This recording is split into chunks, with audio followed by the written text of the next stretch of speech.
Test cricket থেকে আজকে অবসরের সিদ্ধান্ত নিয়েছেন বিরাট কোহলি। আমার সবচেয়ে পছন্দের একজন প্লেয়ার। বিরাট কোহলি এত সুন্দর ক্রিকেট খেলেন, মানে আমার দেখা সবচেয়ে সুন্দর একজন ক্রিকেটার। এমন একজন ক্রিকেটার যাকে 3 ফরম্যাটে পছন্দ করা যায়, যাকে ওডিআই, টি-20, টেস্ট 3 ফরম্যাটের জন্য আপনি বেছে নিতে পারেন।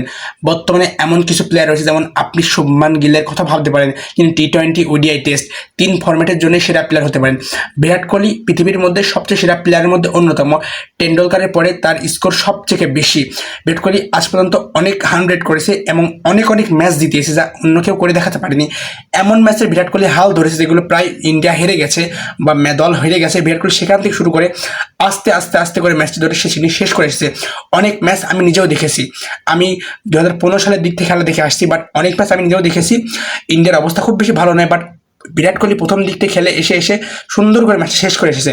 এবং ইন্ডিয়ার একজন প্লেয়ার রাহুল, তিনি স্বীকার করেছেন যে তিনি যখন বিরাট কোহলির সাথে পিচে থাকেন, মানে মাঠে থাকেন, বিরাট কোহলির সাথে থাকলে আলাদা একটা পাওয়ার পাওয়া যায়, এনার্জি পাওয়া যায়। আপনি কিং কোহলির সাথে আছেন, আলাদা একটা এনার্জি পাওয়া যায় খেলার মধ্যে। কিং কোহলি এমন একজন প্লেয়ার, তিনি আজকে টেস্ট ক্রিকেট থেকে অবসর গ্রহণ করেছেন এবং এই 2024 সালে টি-20 ওয়ার্ল্ড কাপের পরে তিনি টি-20 থেকে অবসর নিয়েছেন অলরেডি। এবং আজকের পর থেকে টেস্ট ক্রিকেটে আমরা আর কখনো বিরাট কোহলিকে দেখতে পাবো না, তিনি আজকে অবসর গ্রহণ করেছেন।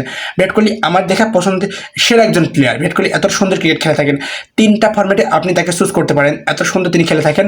আপনি বর্তমানে শুভমান গিলের মধ্যেই এই ধারে দেখতে পাবেন যে তাকে আপনি 3টা ফরম্যাটে চুজ করতে পারেন, টি-20, ওডিআই, টেস্ট, যে ফরম্যাটে বলেন না কেন। বিরাট কোহলি সেই মাপের একজন প্লেয়ার, তিনি দুর্দান্ত ক্রিকেট খেলেন। তার খেলার মধ্যে একটা আলাদা সৌন্দর্য রয়েছে। মূলত বিরাট কোহলি ম্যাচের সিচুয়েশনটা বোঝেন, গেমটা পড়তে পারেন, ম্যাচের সিচুয়েশনটা পড়তে পারেন। তা আমাদের দেশের প্লেয়ারদের মধ্যে খুব বেশি হয় না।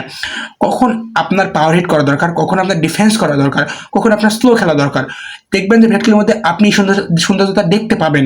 কখন বিরাট কোহলিকে লং শট খেলা দরকার, কখন বিরাট কোহলিকে অনেক ফাস্ট খেলা দরকার, কখন স্লো খেলা দরকার, কখন ডিফেন্স করা দরকার। এই সুন্দর খেলাটা আপনি বিরাট কোহলির মধ্যে দেখতে পাবেন। খুব বেশি প্লেয়ারের মধ্যে আপনি এই বিষয়টা দেখতে পাবেন না। কখন আপনার দলের জন্য কোন স্টাইলে খেলা যাওয়া উচিত। বিরাট কোহলি খুব সুন্দর ডিফেন্স করে খেলে যান। আমাদের দেশে অনেক প্লেয়াররা রয়েছে, বাট তারা দেখবেন স্কোর খুব বেশি দরকার নাই, 50 বলে 40 রান দরকার, তারা ভুল একটা শট খেলতে গিয়ে আউট হয়েছে। বিরাট কোহলির ক্ষেত্রে কিন্তু এমন খুব বেশি হয় না, আপনি এমন খুব বেশি দেখবেন না।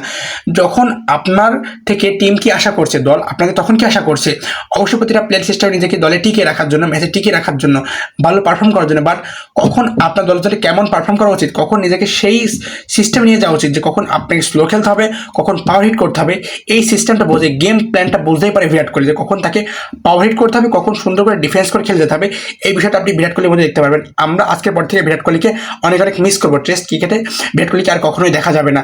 এই জাতি বিরাট কোহলিকে, কিং কোহলিকে সবসময় মনে রাখবে এবং তাকে অনেক অনেক মিস করবে।